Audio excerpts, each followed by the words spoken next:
কাছে টানেন, চা খানার দাওয়াত দেন, এক থানার সভাপতি আরেক থানায় যান, এভাবে গেলে আমি মনে করি আপনাদের সদস্য হইতে সময় লাগবে না। কিন্তু আমি তো মনে করি একজন সভাপতির সাথে আরেকজন সভাপতির কোনো যোগাযোগ নেই, চিনেও না কেউ। ঠিক, তাই আমাদের এই কাজগুলো যদি আমরা করতে পারি তাহলে ওইভাবে অ্যাক্টিভ, ওইভাবে অ্যাক্টিভতা তৈরি হবে, এমনি অ্যাক্টিভতা তৈরি হবে না। ভাই আপনারা কেউ যাবেন না প্লিজ, আপনারা কথাগুলো শুনে যান। এভাবে যদি চলে যান তাহলে ইউনিয়ন করা হবে না। আজকে একটা দিন ডাকছি আপনাদেরকে, সেটাও আপনারা সময় দিতে পারুন না, তাহলে আমি ইউনিয়ন করবো কিভাবে? শুনেন, আমি বহু বড় বড় লোকের কাছে গেছি, তারা প্রাইভেট সেক্টর শুনেই না করছে যে না প্রাইভেট সেক্টরে আমি কাজ করবো না। কেন?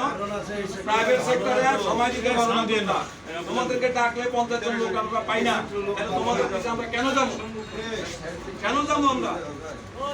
তাই আমাদের সপ্তাহে একদিন সময় দিতে হবে।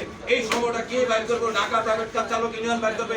কারণ আমাদের দাবি থাকবে সপ্তাহে একদিন আমাদেরকে ছুটি দিতেই হবে। মানে ইউনিয়ন রক্ষা করতে পারবো না আমরা। আমরা যদি সপ্তাহে একদিন না আসতে পারি, মাসে একদিন না আসতে পারি, ইউনিয়ন কোনোভাবে রক্ষা হবে না ভাই। ইউনিয়ন ধীরে ধীরে ভেঙে যাবে। তাই আমি বলছি, এত সুন্দর একটা ইউনিয়ন যেটা এত সুন্দর বিস্তার করেছে ঢাকা শহরে, এখন শুধু মাটিটা কামড়ায় ধরবে। তার জন্য আপনারা যারা ঐক্যবদ্ধ আছেন তারা আরো ঐক্যবদ্ধ হবেন। আমার যে ভাইগুলো এখনো বুঝতেছে না তাদেরকে বুঝাইতে হবে, তাদেরকে দিতে হবে। আমাদের স্কুলগুলো বাছাই করতে হবে, আমাদের রেস্টুরেন্টগুলো দেখতে হবে, আমাদের মার্কেটগুলো যেতে হবে।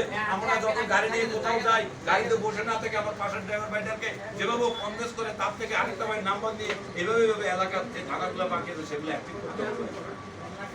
আপনাদের অনেক বন্ধু বান্ধব আছে, বিভিন্ন এলাকায় থাকে না, ভাই ভাই আছে থাকে না, গ্রামে থাকে না, সর্বোচ্চ জায়গায় খবরটা পৌঁছিয়ে দেন, সবার কানে কানে দিয়ে দেন। লক্ষ মানুষ হলে হাজার মানুষ আসতে বাধ্য হবে, অটোমেটিক চলে আসবে। তাই প্রচারণা করতে হবে, প্রচারণা করুন, সবাই ফেসবুকে ছড়িয়ে দিন, সবাই জায়গা থেকে কাজ করুন, তাইলে দেখবেন এটা সম্ভব। আমরা এককভাবে সম্ভব নয়, কারণ আমরা এককভাবে যদি সম্ভব করতে পারতাম তাহলে বহু আগে করতাম। কারণ প্রত্যেকটা জিনিসের ডালপালা প্রয়োজন আছে, ডালপালা ছাড়া কোনো জিনিস টিকানো যায় না। তাই ডালপালায় হচ্ছে আমার থানা কমিটি যারা আছেন তারা। কারণ যতগুলা থানা অ্যাক্টিভ হবে তত ইউনিয়ন এগিয়ে যাবে, যতগুলা থানা আমরা কাভার করতে পারবো তত ইউনিয়ন এগিয়ে যাবে, যতগুলা থানা ফার্ম মাসে আসবে তত ইউনিয়ন হবে। তাই আমি অনুরোধ করবো যারা থানার দায়িত্বে আছেন তারা ফান্ডগুলা কালেক্ট করুন। আপনারা অবশ্যই আপনার থানার থেকে আমাদের 200 সদস্য 100 সদস্য ফান্ড দিতে পারেন। আপনার যে একটা মাসিক খরচ আছে অবশ্যই এটা বিবেচনা করে আপনাদের সাথে আলোচনা করে অবশ্যই একটা ফান্ড ধরা হবে। কারণ টাকাটা তো আমার রাখতে হবে। আপনার টাকার থেকে যদি আমি দিয়ে দিই তখন আপনাকে আমি হিসাব দিব কোত্থেকে? আমার যে টাকাটা সেখান থেকে আমি পুরোটাই দিয়ে দিব যদি আমি আমার খরচে যদি আমি অফিস চালাতে পারি। অবশ্যই আমার সেই খরচটা প্রত্যেকটা থানায় ভাগ করে দেওয়া হবে। তাই আপনারা আমাকে ইনকাম দেন, আমি অবশ্যই আপনাকে খরচ দিব ভাই। আমাকে যদি ইনকাম না দেন তাহলে আমি খরচটা দিব কোত্থেকে সেটা আপনাদের একটু বুঝতে হবে ভাই। তাই এটা বোঝার জন্য আজকে তারা এই লিডারগুলো আসেন, যারা এখানে আসছেন, তারাই আগামী দিনের নেতৃত্ব দিবেন। ঢাকা প্রাইভেট কার চালক ইউনিয়নকে তারাই এগিয়ে নিয়ে দিতে হবে। কারণ কি আমরা এখান থেকে হয়তো আপনাদেরকে সবকিছু বুঝাই দিব, বলবো, আপনারা আমাদের সাথে যোগাযোগ রাখবেন, কিন্তু কাজ কিন্তু আপনাদেরই করতে হবে। না প্রত্যেক থানার লোকে প্রত্যেক থানা যদি কাজ করেন, আরে ভাই তেলতে থানা আছে, শিল্প থানা আছে, এদিকে বনানী থানা আছে, তাহলে 3টা থানার চতুর্দিক দিয়ে যদি আমরা প্রচারণা করে মাঝখানে আসতে আমাকে সময় লাগবে? মাঝখানের লোকের কারণে আসতে তো আমাকে সময় লাগবে না। আমরা তো প্রত্যেকটা বর্ডার দিয়ে আমরা প্রচারণা করে আসছি না? তাহলে আমরা যদি প্রত্যেকটা থানা ঘিরেও যদি ঢাকা শহরটাকে প্রত্যেকটা থানা যদি আমরা প্রচারণা ঠিক মতো করি, লক্ষ লক্ষ ড্রাইভার আছে, শুনতে সময়ের ব্যাপার। তাই আপনারা আজকে আমার তাকে সারা দিচ্ছেন, আমি অত্যন্ত ধন্য হলাম যে আপনারা আসছেন দূর দূরান্ত থেকে। তো ভাই এবার আসতে হবে। আগামী দিনে আমাদের এই মিটিংগুলো আমরা কিভাবে ফালাবো, কোন দিন ফালাবো, আমাদের একটা মিটিং করতে হবে। এছাড়া ইউনিয়ন রক্ষা করা যাবে না। তাই আপনারা এখানে সিদ্ধান্ত নেন যে সামনের 5 তারিখে মিটিং ফালালে শুক্রবার আপনাদের জন্য ভালো হবে। প্রতি মাসে একদিন আপনাদের অফিসে আসতেই হবে, তাহলে ইউনিয়ন অ্যাক্টিভ করা যাবে না। আর কোনো থানা বোনার কারোর সাথে কোনো সম্পর্ক থাকবে না। আমার একটা প্রশ্ন, ওই যে থানা পর্যায়ে যে কাজ করতে গিয়ে যারা যে হুমকি দামকির সম্মুখীন হয় এখন বিষয় কিছু বলে না, কিছু কিছু আছে হুমকি দামকি যে এটা কি করতেছস, তোরা পড়তেইছস, এটা কিনলে করস, কোন দলের তোরা, এই বিষয়ে কিছু বলে।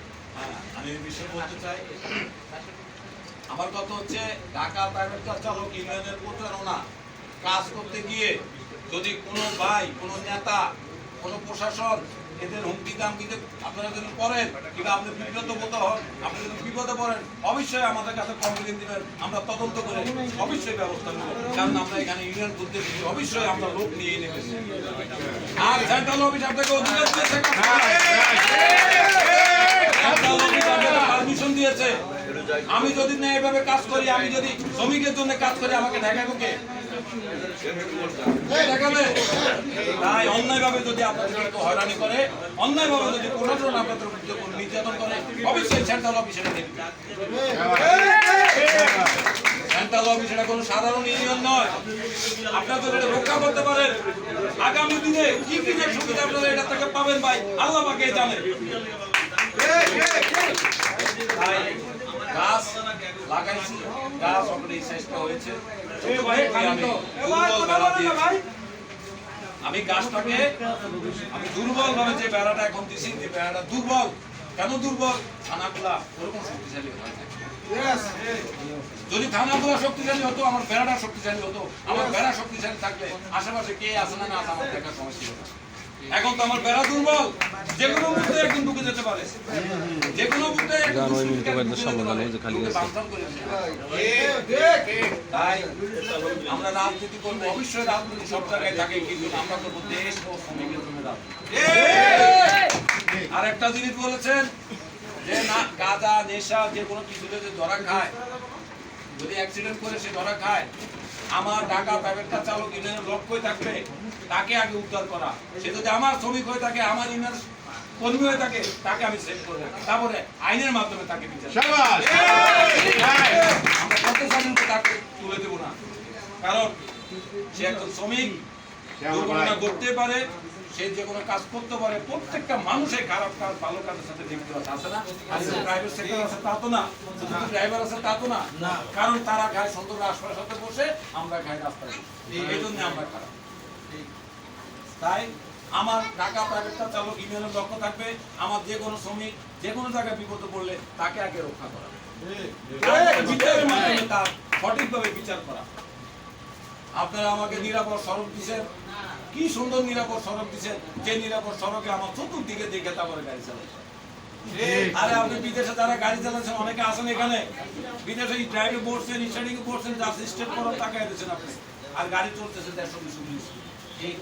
আর আমাদের যাত্রীকে রক্ষা করতে হয়, ম্যাডামের কাউ শুনতে হয়, সাহেবের কাউ শুনতে হয়, ট্রাফিকের ঝামেলা দেখতে হয়, পথচারী দৌড় দেয়, মোটরসাইকেল ঢুকাই দেয়, সিএনজি ঢুকাই দেয়, ট্রাক চাপ দেয়, বাস চাপ দেয়, এত কিছু দেখে বাংলাদেশে একটা ড্রাইভার গাড়ি চালাতে হয়, তাহলে কত লোক ট্যালেন্ট থাকবে সেই গাড়িটা চালাতে। তাই আমাদেরকে নিরাপদ সড়ক দিতে হবে, নিরাপদ সড়ক দেন, তারপরে দুর্ঘটনা হলে আইনের মাধ্যমে আমার বিচার করুন। কি করছেন? বিআরটিতে লাইসেন্স করতে গেলে এক গরু হাটে ঢুকতে গেল, এত সুন্দরভাবে ঢুকা যায় বিআরটিতে, যেটা আমরা পাই না। ঠিক। তাই ঢাকা প্রাইভেট কার চালক ইউনিয়ন যেমন আপনার অধিকারের কথা তখন বলেছে, তাই সেবামূলক কিছু কথা আমাকে বলতে হবে, কারণ এই ইউনিয়নটা যেমন আপনার অধিকার নিয়ে কথা বলবে, তেমন সেবামূলক কাজ নিয়েও কাজ করবে।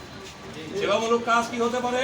সেবামূলক কাজ আপনি যে কোনো ভাবে করতে পারেন, অর্থ দিয়েও করতে পারেন, অর্থ ছাড়াও অনেক সেবামূলক কাজ করা যায়, যেটা হচ্ছে একটা রাষ্ট্রের আমরা অনেক গুরুত্বপূর্ণ কাজে লাগতে পারি। যেমন আমরা যদি ডিসিপ্লিন মেনে গাড়ি চালাই, তাহলে আমি মনে করি ট্রাফিক জ্যাম অনেকই কমে আসে, অনেক কমে আসে।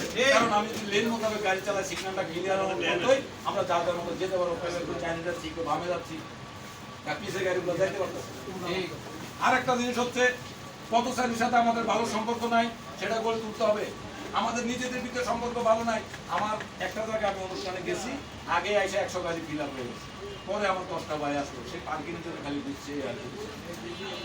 আমরা যদি সচেতন হই, আমরা যদি আরেকটা বাইক করার চিন্তা করে গাড়িটা পার্কিং করি, তাহলে 5টা গাড়ির ভিতরে 2টা গাড়ি ঢুকতে পারে। পার্কিং নিয়ে কত যে কষ্ট আমাদের ঢাকা শহরে, আরো বাড়বে সামনে, আরো ভয়াবহ দিন আসতেছে পার্কিং নিয়ে। ভাই আমরা দেখা গেছে টাকা আছে পকেটে, কিন্তু খেতে পারতেছি না, কারণ গাড়িটা রাখে আপনি যাইতে পারতেন।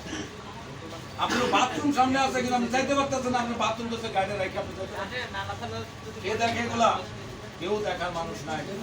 তাই আসো ঐক্যবদ্ধ হই, ঐক্যবদ্ধ হয়ে নিজেদের পাশে নিজেরা দাঁড়াই, তাইলে দেখবেন গার্মেন্টস শ্রমিকের মতো আমরা আমাদের অধিকারটা পেয়ে পাবো। 5,000 টাকা বেতন থেকে আজকে তাদের 25,000 টাকা বেতন, চিন্তা করা যায়? এমনি এসেছে অনেক মা বোনের রক্তের বিনিময় এসেছে। তাই ঢাকা প্রাইভেট কার চালক আপনাদেরকে রক্ত দিতে হবে না, শুধু ঐক্যবদ্ধ হন। ঐক্যবদ্ধ হয়ে আপনারা সদস্যপদ কালেক্ট করুন, মাসিক ফি দিয়ে এই ইউনিয়নটাকে শক্তিশালী করুন, তো দেখবেন আপনাদের নির্যাতিত আপনাদের অধিকার এমনি চলে আসবে ভাই।